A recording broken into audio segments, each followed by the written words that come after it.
اعوذ باللہ من الشیطان الرجیم بسم اللہ الرحمن الرحیم الحمد للہ رب المشرقین والمغربین والصلاة والسلام علی سیدنا و مولانا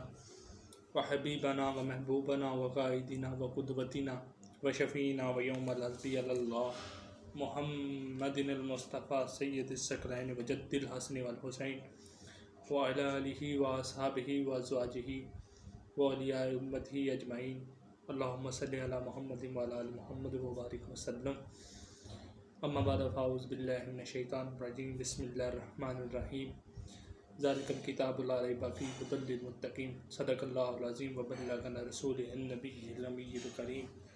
ونحن علی ذالک من الشاہدین والشاکرین والحمد للہ رب العالمین۔ تمام تعریفیں اس ذات برکت کے لیے جو رازق ہے، مالک ہے، عظمت و جلال والا ہے۔ ان اللہ علی کل شیء قدیر، پوری کائنات پر ہر چیز پر قادر ہے۔ اور درود ان ہستیوں پر کہ جن کی وجہ سے درود نے اتنی فضیلت پائی کہ آج وہ مقامات پر اپنے فائز ہیں۔ تو اللہ تبارک و تعالیٰ کے حضور نبی کریم صلی اللہ علیہ وسلم کی بارگاہ میں ہدیۃً تحفۃً درود و سلام پیش کرتے ہیں کو منظور فرمائے۔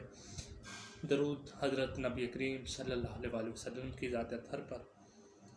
دوستوں، میں کوئی اتنا بڑا عالم دین یا کوئی مفکر یا کوئی عالم اسلام میں سے کوئی اتنا بڑا عالم دین نہیں ہوں۔ میں کہوں تو نبی کریم صلی اللہ علیہ وسلم کی پاؤں کا ذرہ ہوں اور ان کے در کا غلام ہوں۔ اللہ کے رسول نبی کریم صلی اللہ علیہ وسلم کی وہ ذات اس کائنات کے اندر جلوہ گر ہے کہ جن کا کوئی اس کائنات میں ثانی نہیں ہے اور نہ ہی ان جیسا کوئی ہوگا، نہ آیا ہے نہ ہوگا۔ اللہ تبارک و تعالیٰ نے فرمایا الف لام میم ذالک الکتاب لا ریب فیہ ھدی للمتقین، کہ یہ ذیشان نو والی کتاب، عظمت و جلال والی کتاب ہے جس میں کوئی شک نہیں ہے، شبہ نہیں ہے، لا ریب کتاب ہے، اور یہ ہدایت ہے ان کے لیے جو متقی ہیں، پرہیزگار ہیں۔ اللہ کے رسول صلی اللہ علیہ وسلم نے جب کائنات میں تشریف لائے تب سے اور جب تک یہ رہتی دنیا ہے، اس کتاب کی شان یہی بیان ہوتی رہے گی، ذالک الکتاب لا ریب فیہ ھدی للمتقین، کہ اے محبوب فرما دیجئے ذالک الکتاب، یعنی یہ کتاب۔ آپ کسی عالم سے پوچھیں گے تو وہ کہیں گے ذالک الکتاب، یہ کتاب، یعنی یہ جو کتاب ہے یہ ہمیں کیا بیان کرنا چاہتی ہے۔ مثال کے طور پر ذالک یہ، اب یہ پہ آپ تھوڑا سا غور کریں کہ یہ ماضی بھی ہے، فی الحال بھی ہے اور پھر مستقبل بھی۔ اس میں 1400 سال پیچھے چلے جائیں تو ذالک الکتاب تھی، اس سے تھوڑا سا آگے آ جائیں، صحابہ، صحابی کے بعد تابع تابعین، پھر ان کے اولیاء اکرام، اولیاء اکرام کے بعد بہت سے مقامات آئے ہیں جو اپنی اپنی جگہ فیض ہیں، تو ان کا کہنا کیا تھا ذالک الکتاب۔ آج میں آپ کو کہہ رہا ہوں ذالک الکتاب، یہ کتاب، تو کل جب میں نہیں ہوں گا یا میں اس دنیا فانی سے جا چکا ہوں گا تو پھر بھی یہ کتاب ذالک ہی رہے گی، بدلے گی نہیں۔ تو اس میں اس لیے اللہ تبارک و تعالیٰ نے، کیونکہ آج کے دور میں سائنس اتنی ترقی کر چکی ہے کہ وہ کہتی ہے کہ ہم ایسے کریں گے ایسے کریں گے، لیکن سائنس نے بھی تحقیق کر کے بتا دیا کہ ذالک الکتاب، کہ اس کتاب میں کوئی شک نہیں ہے، شبہ نہیں ہے۔ سوشل میڈیا پہ آپ جا کے دیکھیں، سوشل میڈیا پہ، یوٹیوب پہ، ہر چینل پر دیکھیں، حضور کی شان بھی بیان کرتے ہیں، کچھ سائنٹسٹوں کی کوئی تحقیق کرتے ہیں، کوئی کسی چیز کی تحقیق کر رہا ہے، کوئی کچھ بتا رہا ہے، لیکن کیا کہتے ہیں بعد میں، آخر میں یہی کہنا پڑتا ہے کہ یار یہ جو مسلمانوں کی کتاب ہے، خواہ وہ کوئی انگلینڈ کا ہے، خواہ وہ کسی اور ملک کا ہے، وہ یہی کہتا ہے کہ یار جو قرآن نے کہا ہے وہ بالکل سچ کہا ہے۔ آپ دیکھ لیں، یہ فرعون تھا جس نے خدائی کا دعویٰ کیا تھا، لیکن اس کو اللہ تبارک و تعالیٰ نے عبرت کا نشان بنا کے رکھا، تو اس پر بھی سائنس نے تحقیق کی، تحقیق کرنے کے بعد بتایا نہیں یار، یہ ایسے نہیں تھا، ایسے ہوا تھا، لیکن جب انہوں نے اس کی تحقیق پائی، پھر قرآن کو پڑھا، تو انہوں نے کہا نہیں، میں جو قرآن کہہ رہا ہے وہ بالکل سچ ہے، یہ 1400 سال پہلے، 400 سال، 4000 سال پہلے کی یہ ممی ہے، فلاں ہے، جو بھی انہوں نے کہا، لیکن وہ قرآن کے مطابق سچ ہوا۔ تو اللہ کے رسول کی یہ کتاب جو اللہ تبارک و تعالیٰ نے نزول فرمائی اپنے حبیب پر، کچھ آیات ایسی بھی ہیں کہ جن پر اللہ تبارک و تعالیٰ نے ناراضگی کا بھی اعتراض کیا ہے، مسلمانوں سے نہیں بلکہ پورے عالم سے، اور کچھ آیات ایسی ہیں جن پر انہوں نے انعام رکھا، مثلا کہ جو برے تھے ان پر بری لعنت کی، ان کو عذاب کی، اور ان کو ہر چیز کی خبر دی کہ یہ عذاب میں ڈالے جائیں گے، اور جو صالح لوگ تھے، ایمان والے تھے، متقی تھے، ان کے لیے اللہ تبارک و تعالیٰ نے فرمایا کہ انعامات ہیں۔ تو دوستوں، آئیے اس کتاب کی جانب۔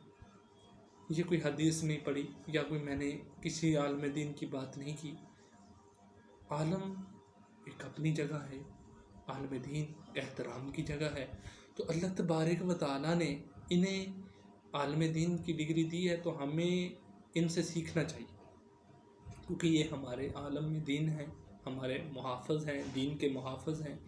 اور یہ ممبر رسول کے وارث بھی ہیں، کیونکہ یہ ممبر رسول پہ بیٹھ کے ہمیں ہدایت کرتے ہیں،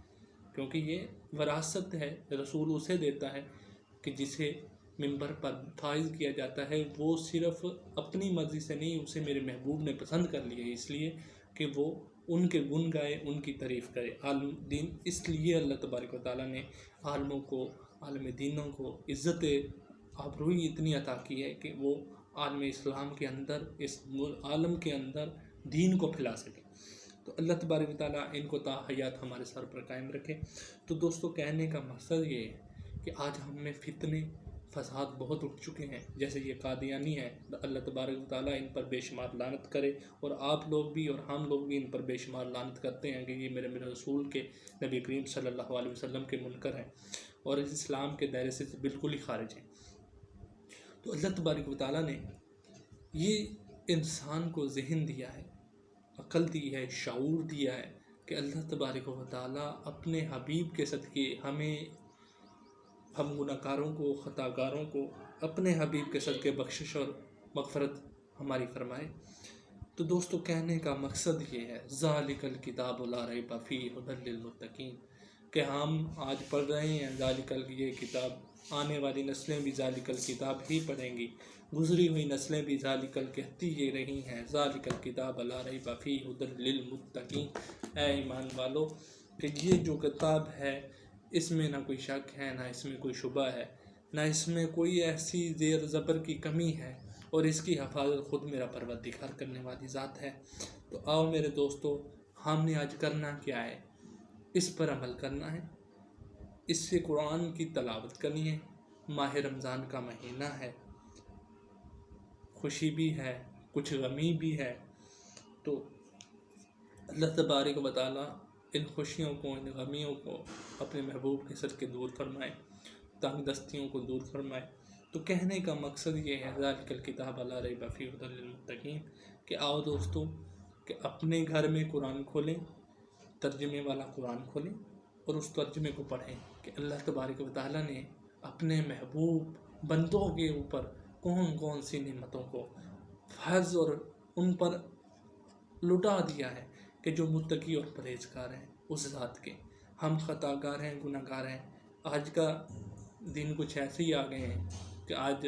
مسجد میں جانے کو دل کر رہا ہے تو لیکن جانے نہیں دیا جا رہا۔ اس کی وجہ کیا ہے؟ ہماری خطا کاری، گناہ گاری ہے، کیونکہ ہم لوگوں نے اس کی نافرمانی کی ہے۔ پہلے ہم مسجد میں جاتے نہیں تھے، اب حکومت کہتی ہے کہ مسجد میں نہ جاؤ، تو وبا کی وجہ سے ہم لوگ اتنے پریشان ہیں کہ یار لاک ڈاؤن ہوا ہے، یہ ہو گیا، وہ ہو گیا۔ یہ کیا ہے؟ یہ صرف اس ذات کی ناراضگی ہے ہم سے، کیونکہ ہم خطا کاری، گناہ گاری میں اتنے گم ہو چکے ہیں۔ حضرت علامہ اقبال فرماتے ہیں، یہ وہ ہیں مسلمان جن کو دیکھ کے شرمائی یہود، کہ یہ مسلمان یہودیوں والا کام کر رہے ہیں، اور یہود سے بھی آگے گزر چکے ہیں۔ بے ایمانی ہم میں ہے، حرام خوری ہم میں ہے۔ یہ ہم کیوں کر رہے ہیں؟ سود کھا رہے ہیں، کیوں کھا رہے ہیں؟ اس لیے کہ ہمارے محبوب نے جس چیزوں سے منع فرمایا آج ہم وہی کاموں کو عروج پر لے کے جا رہے ہیں، تو اللہ تبارک و تعالیٰ ناراض نہ ہو تو اور کیا ہو؟ یہ تو شکر کریں کہ حضرت نبی کریم صلی اللہ علیہ وسلم کی دعا کی وجہ سے ہم بچے ہوئے ہیں۔ انہوں نے فرمایا تھا کہ یا اللہ میری امت پر اپنی رحمت اور فضل رکھنا جیسے تم نے ابراہیم پر رکھا۔ درود پاک پڑھتے ہیں تو اللہ تبارک و تعالیٰ نے اپنے محبوب کی اس لاج کو اس بات کو رکھا ہوا ہے کہ ان کی شکلیں بگاڑنی نہیں، ان پر لعنت کا کوئی عذاب نہیں بھیجنا، لیکن اللہ تبارک و تعالیٰ نے آخر اتنا دنوں کے بعد اتنی ناراضگی کہ اپنے بیت اللہ کو ہی بند کر دیا۔ یہ ہم سے ناراضگی ہے اللہ کی، ہم تو خطا گاری اور گناہ گاری میں ڈوب چکے ہیں۔ حضرت مولانا جامی رحمۃ اللہ علیہ فرماتے ہیں خطا گارم گناہ گارم ولیکن خوش نصیب یا رسول اللہ، ہم خطا گار ہیں گناہ گار ہیں لیکن خوش نصیب ہیں کہ آپ صلی اللہ علیہ وسلم کی امت ہے۔ تو دوستو ہم نبی کریم صلی اللہ علیہ وسلم کی امت ہیں اور سب سے محبوب امتیوں میں سے جو 1000 امت گزر چکی ہے، لاکھوں امتیں گزر چکی ہیں، ان میں سے ہم امت والوں کو، ہمیں نبی کریم صلی اللہ علیہ وسلم کی امت کو اللہ تبارک و تعالیٰ نے افضل امت فرمایا۔ تو ہم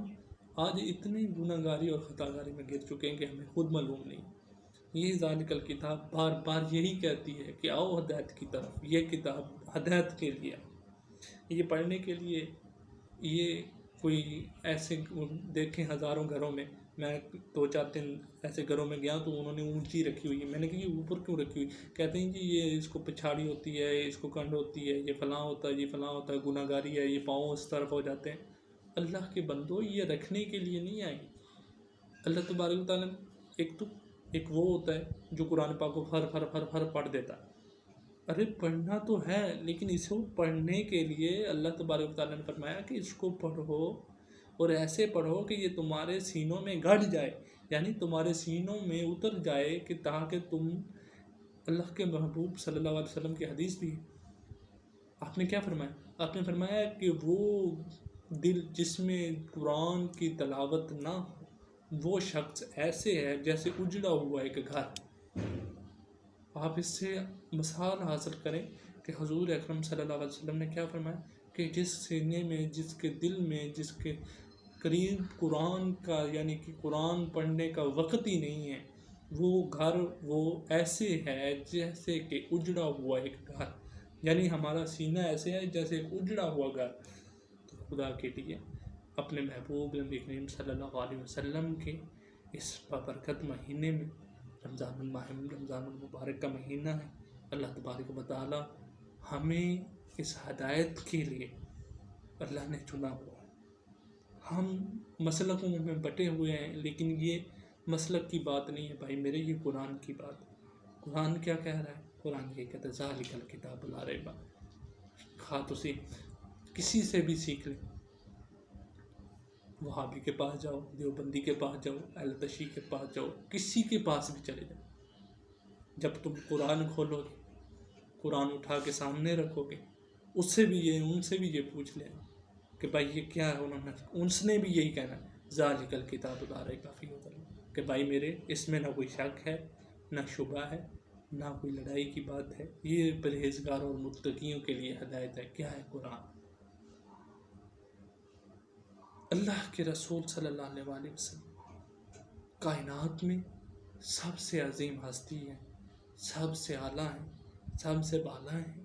اور حضور صلی اللہ علیہ وسلم کا مقام ہم سب ان کے امتی،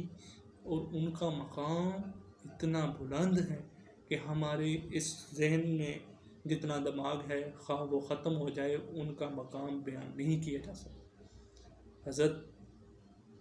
نبی کریم صلی اللہ علیہ وسلم کی ذات طہر کا مقام یہ ہے کہ حضرت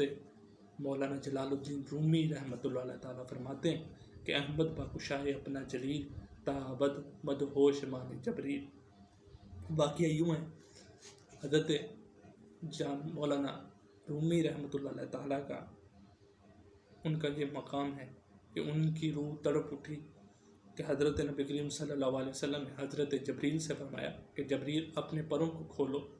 میں تمہارے پروں کو دیکھنا چاہتا ہوں۔ تو اس نے